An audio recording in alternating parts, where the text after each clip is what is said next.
So I would always give those the advice. I will always be that friend that listen and hear them. And I've always carried that compassionate spirit with me that led me to empowering women. So now I've been aware of that need, that space, that gap that I need to fill out. And I think that that was my opportunity to be in that realm.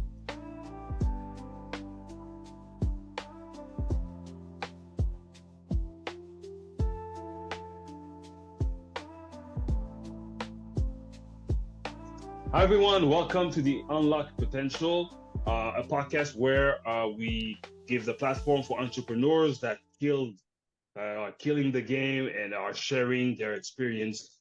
And today, I'm proud and honored to have a business partner, to have a leader into empowering women, and also I have a friend with me, none other than Natacha Degazon is with us today. Hi, Natasha. How you doing? Hi, Kevin. Thank you so much for having me. It's a pleasure and an honor to be on this podcast with you. Well, you're welcome. I want to thank you as well for taking some of your precious time to be part of my podcast. And so let's start in general. For those who don't know, who is Natacha Degazon? Well, first of all, I go by Natasha DG because sometimes my last name is kind of complicated in the on the English side since it's a French name. Hmm? But I am also a podcaster. I do host the Woman Up podcast. It's been a year and a few months now that I'm constantly interviewing amazing entrepreneurs, leaders that are moving the needle in their own world. But that being said, I do also coach um team leaders to find their voice and becoming powerhouses through networking. Okay, okay, nice, nice. And w where did you get that idea to get into empowering women, Natasha? What's your background? What's the reason why you decided to go that Well, my journey started as a makeup artist. I've been a makeup artist since 2006, but officially 2008. So now it's way? been Okay. like what 18 years ish. Yeah. And I've always had like this amazing connection with my customers and clients, whoever was on my chair. We would have like amazing and even intimate conversations about their own personal stuff and where they are, their challenges as well. So I would always give those the advice.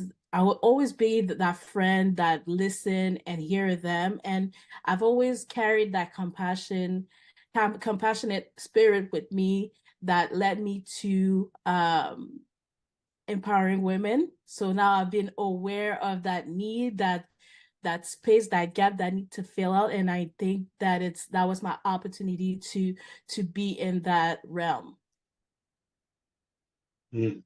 Okay. So basically, it's by with the different customer you had when you started in your makeup business that you noticed that there was a gap, there was a need in that. That's where you decided to go that way.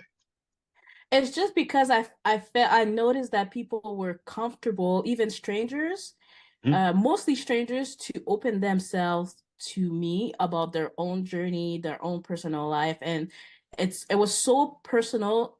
At one point it was so personal that I would say, you know what, I'm a stranger. I just want to let you know I'm very open to conversation, but I'm a stranger. I just want to let you know. And the outcome and whatever, all the response I will always get is, I don't know why, but I feel like that I can talk to you. And I'm like, really? Well, you know what?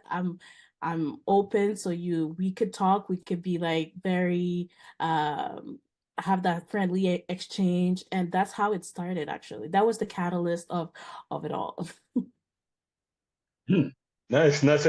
Was it something that when you were hearing people, like strangers literally telling you that they feel comfortable sharing those intimate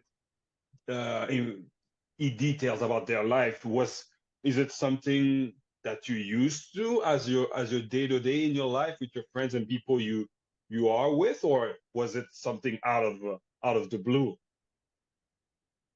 What do you mean, my skill or No, no, of I the mean, I mean, when you say that strangers were telling you that they're comfortable sharing some intimate details about their life, is it something that either your family or friends that already know you knew that you had that in you, or have you noticed that before getting into that point? I've always been like that. I've always been the confident friend. Okay. Uh, However, when you go into adulthood, where like in those, because I did work in the night, no, I had contracts in the nightclubs, for example. Okay. So understanding that those contracts, you're in those contracts, I met random people, that people I had never seen, and Mhm. all I had is like basically 5 to 10 minutes to do their touch-ups and all that Mhm. stuff. So um it's that period of time that gave me that confidence to be like to be out there and to give my well give yeah I could say like that, give myself away, my friendship and my heart to that cause. Mm. Okay. And I this looks like it's transitioning challenges. Um, it looks like you transition from challenges to achievement. Um, what were some of the initial hurdles you faced when you started you mentioned earlier you have the Woman Up channel and all of that. I also noticed that you started a Lady Boss network. What were the hurdles when you started into that direction with the Lady Boss network? The hurdles is was mainly the confidence, self-confidence, because well, not confidence, it's self-doubt.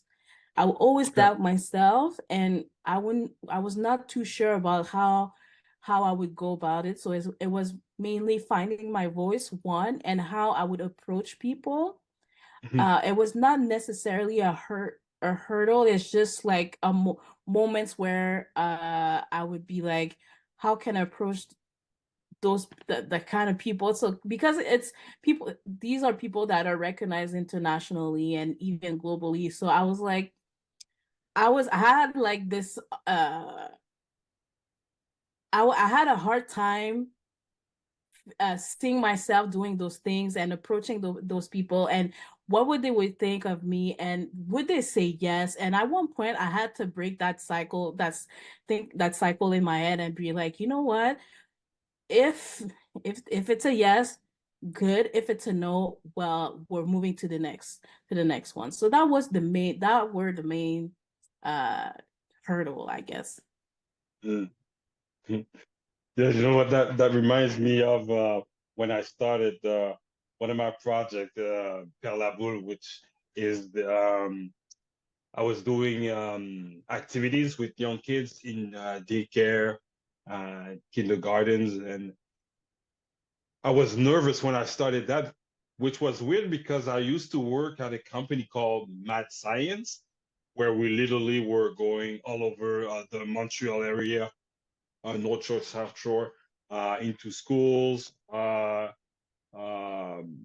daycare, events related to kids, to basically show do helping them learn about science in a cool way.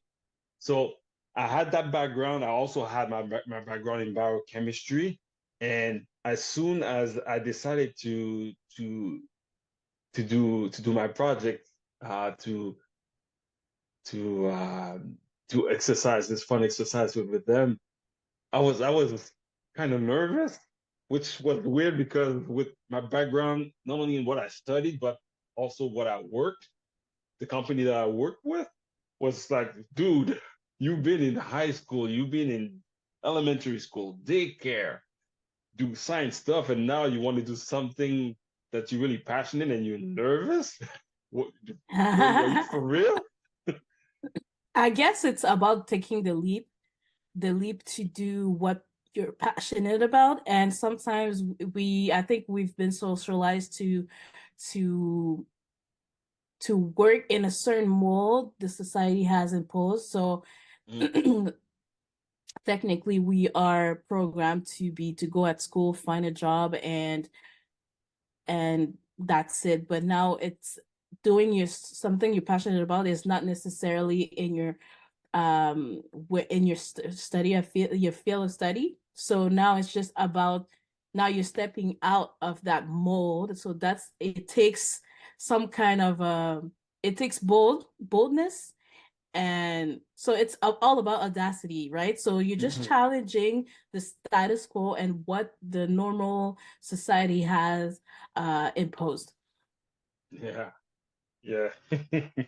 And you know what was weird is that I was nervous on my way over there, but as soon as I started what I was doing with the kids, it's like everything went away. So for me, it was always working before the event, working a lot on my breathing to calm myself down and all of that. And, because once I was there, once I'm really a focused guy.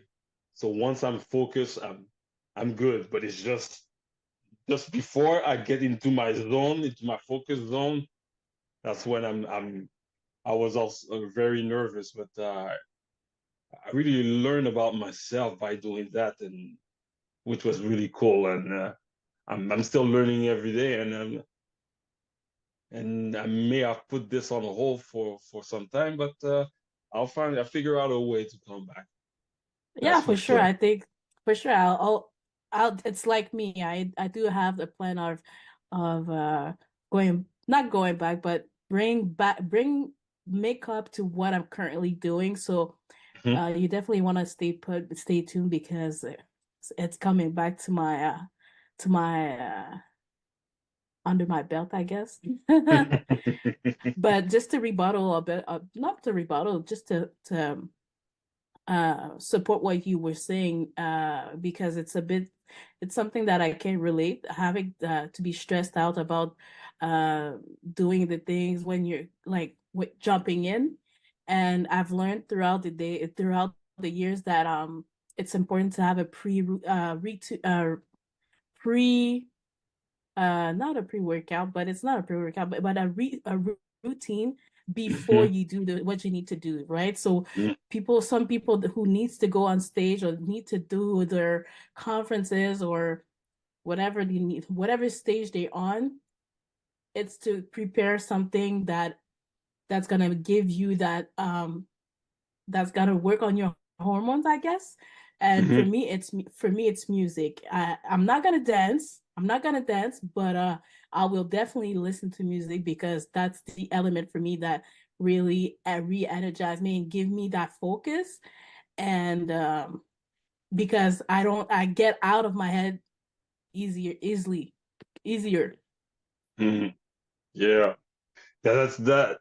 You're right when you say that, because often when I also have a sport background because I used to play football, and whenever you get into sports, which is another example, as you were saying, of you're about to in some kind of way you will be in a stage, you will you will do a show kind of, and everybody has their own routine. Everyone says that they're superstitious because they do every specific things, but it's every single thing that everyone that does might be from the outside might look ridiculous, but the person that does that is it's a way for them to be relaxed, to be comfortable, Right. to it's it's what they figure out that works for them to be in the best frame of mind to be able to achieve what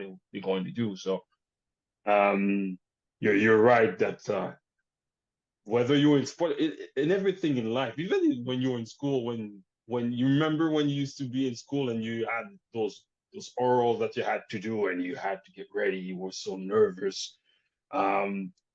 You figure out your own way to prepare yourself to be able to do what you had to do. So that's something that everyone has to do in their life, no matter where you are, what you do in life. You have to be able to figure out to calm yourself down enough for you to be able to do what you have to do. So, yep, that's something that some people it's more challenging for some people than others, but regardless, everyone has to do that in their life.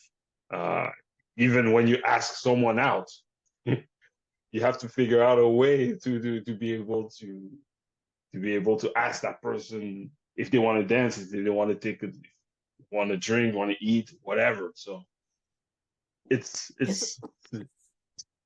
sometimes when I see my daughter being so nervous about things that she has to do at school or in her life, is that I always tell her it's a way for you to get stronger, because through your whole life you're gonna have to do things like that, regardless of what you Absolutely. have to do.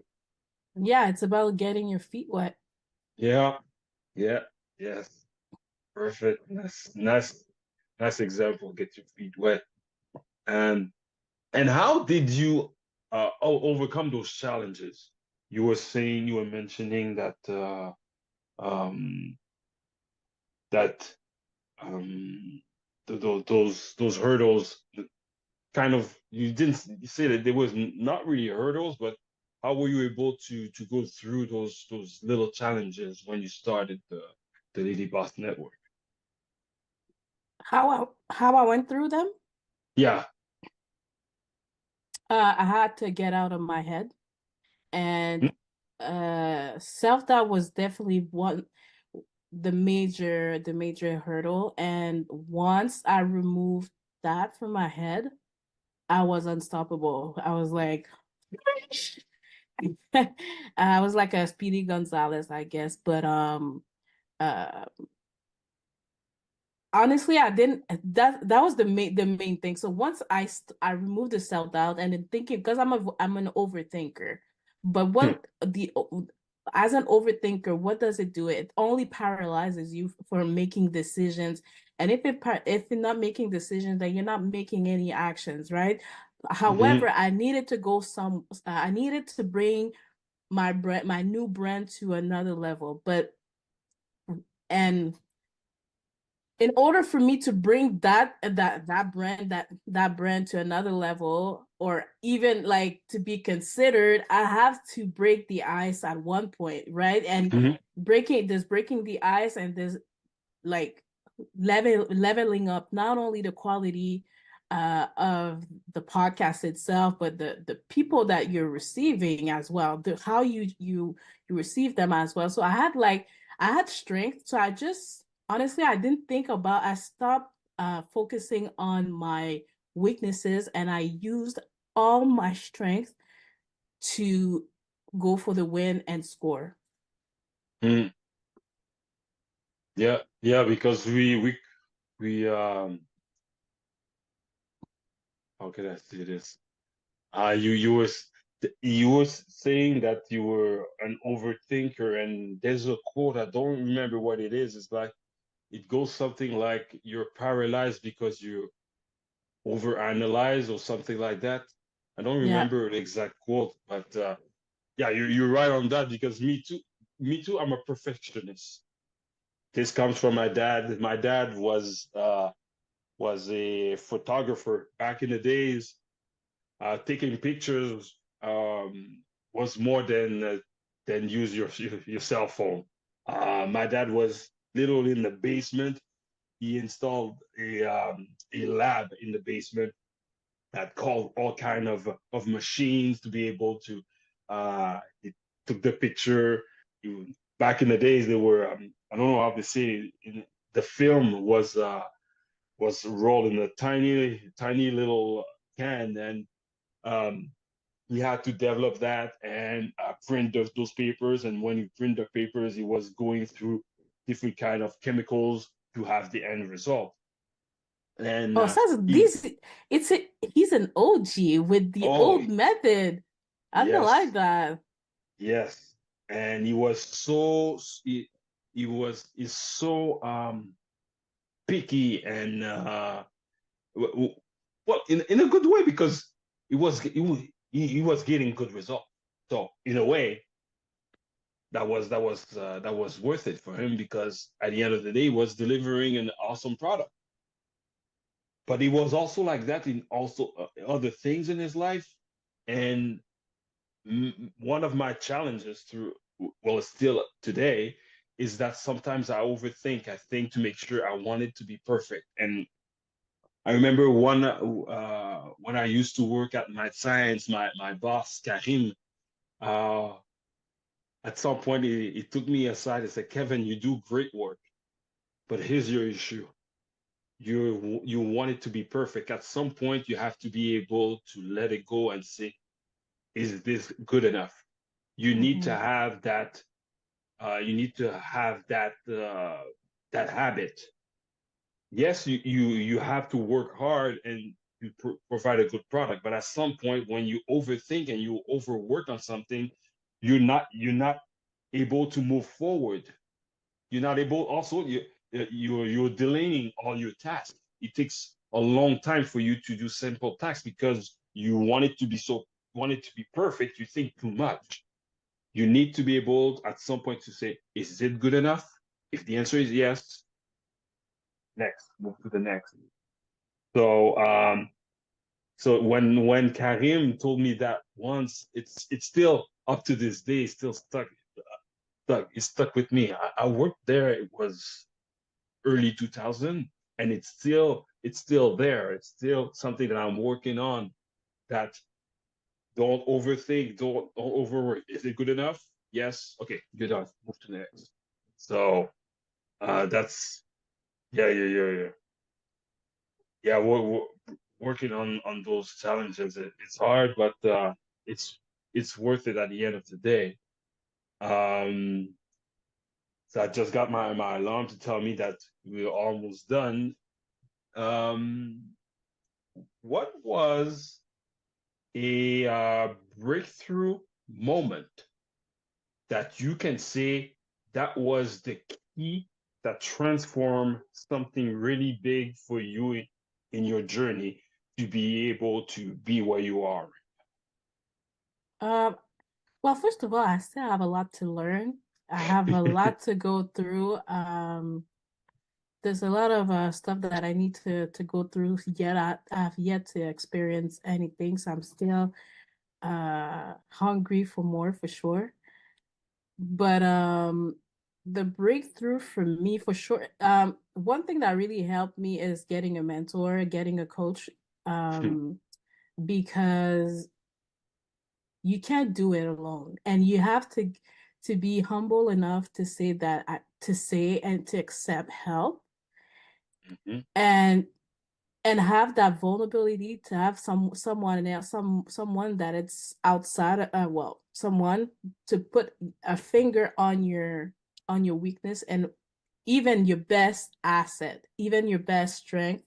You need that person that's going to help you use that to your advantage and help you leverage those opportunities, right? Mhm. So for sure I had like, I think it was my very first podcast, I guess, I think, because my very first podcast when I recorded, it was not my own podcast. It was on my mentor's podcast. And Okay. I think because I was so um,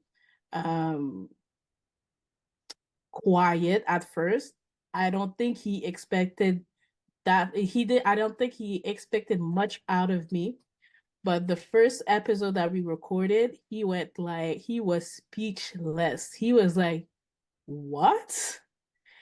So for me, that was a breakthrough for me. And he was very impressed, and he was like in awe. He was like, what, where did that come from? I thought you were gonna I was gonna be on your side to teach you and guide you and give you all that insight, but like you nailed it. I'm like, thank you. And that day, he even at the same moment that he was like, I don't know, he was in in awe, I guess. He bought me a little gift. It was my first like great headset. So these ones, I don't use them often because I want to keep them for a very long time, right? So for Okay. me, it represents a lot for me. So that I don't even use them to go to the gym. These are even when they were no longer, even until the day that they don't work, I will still keep them as a souvenir, as a reminder Mm-hmm. that you could do it all. I can do it all. And that's why sometimes, and even that's why now today you can, even if I have a challenge, I always prime myself to say, I'm good, it's easy, and I prime my brain to be successful. I'm not attaching myself to an outcome, but I attach myself to the performance. So the best bet you could do is on yourself. Mm-hmm. So I aim to do the best to do the best that I can, and that's all I can. That's the only thing I have control on. Yeah. Yeah. Yeah. You're so right, because when we wanna achieve something and we're so stressed out on what we have to do, we overthink about a lot of things. As I mentioned, we are, like you said, we are overthinkers. Me too.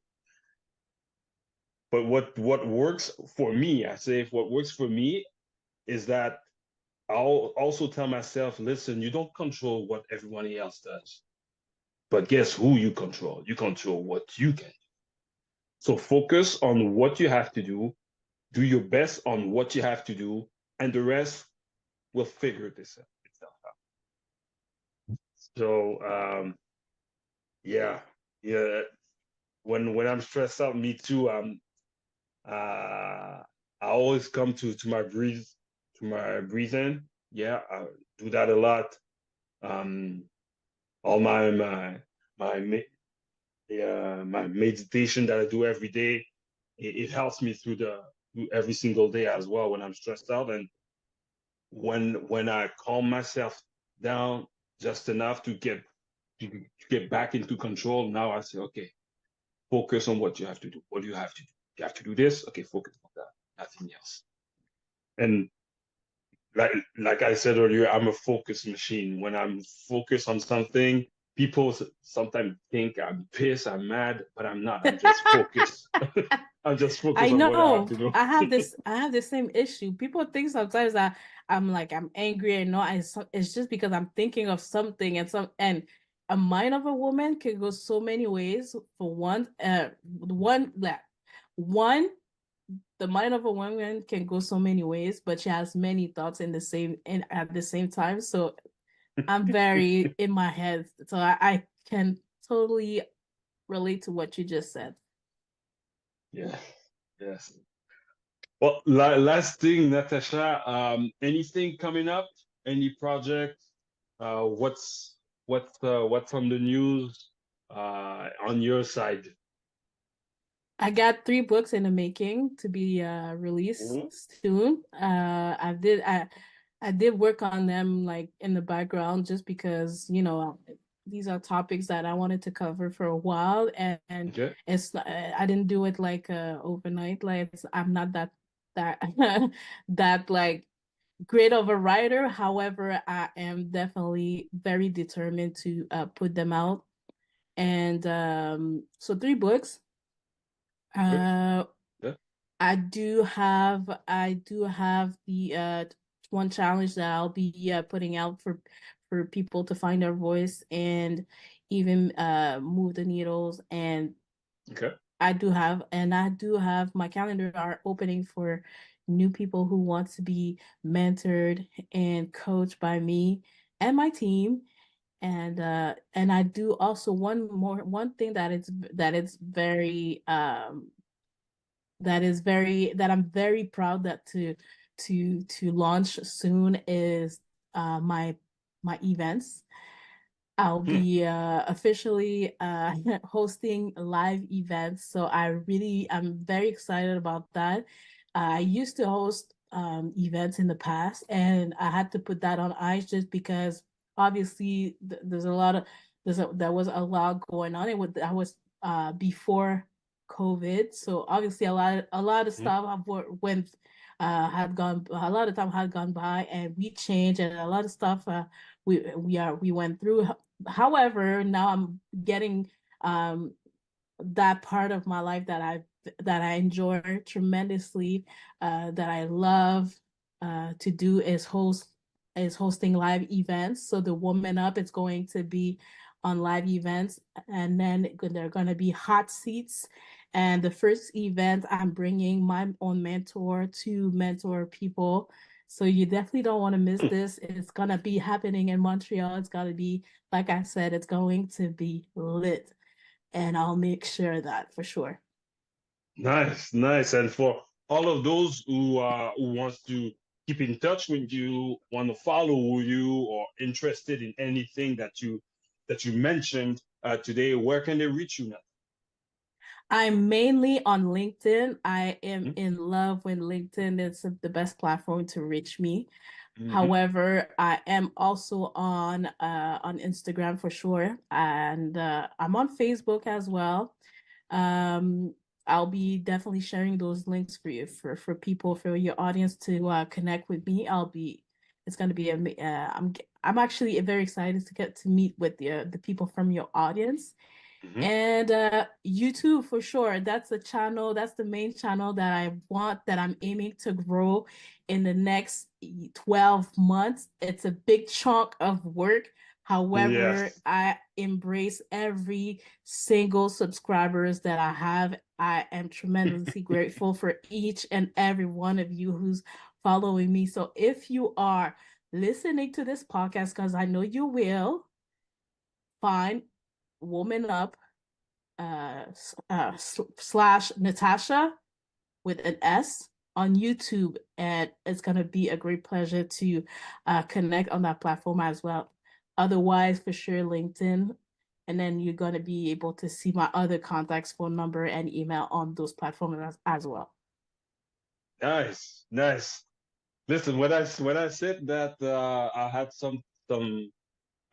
an amazing business partner, and I wasn't kidding. We talked about empowering women. We talked about makeup. We talked about event. We talked about YouTube. So he is a multifaceted,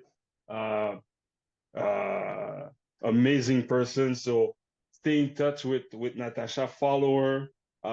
Thank you again, Natasha, for taking the time. And for sure, it's not going to be the only episode. You're going to have to come back because sure. we have to follow up on what you've been up to. And I had other questions with you that I didn't have time to ask you, and I can't wait to ask you. So thank you again, Natasha, for spending the time with us today.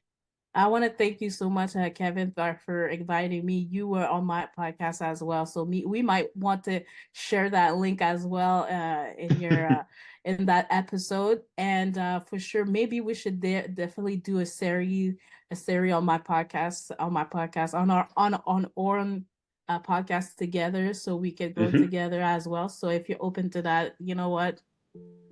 I'm very open to that as well, but I'm grateful for this opportunity today. I know it's how priceless it is. So thank you so much. Thank you so much, Kevin, for having me and thinking of me for your podcast. You're welcome. You're welcome. Thank you, everyone, for tuning today into the Unlock Potential Show. Join us next time as we uncover more stories of innovations and success. Don't forget to give us a thumbs up, press the subscribe button and ring the bell so you won't miss our next episode. If you have any comments regarding what we talked today, don't be afraid to write them below. And remember, every big journey begins with a small step. Let's take that first step together here at Unlock Potential. See you on the next episode, everyone. Brought to you by Wonder Studio and produced by Kevin Raphael.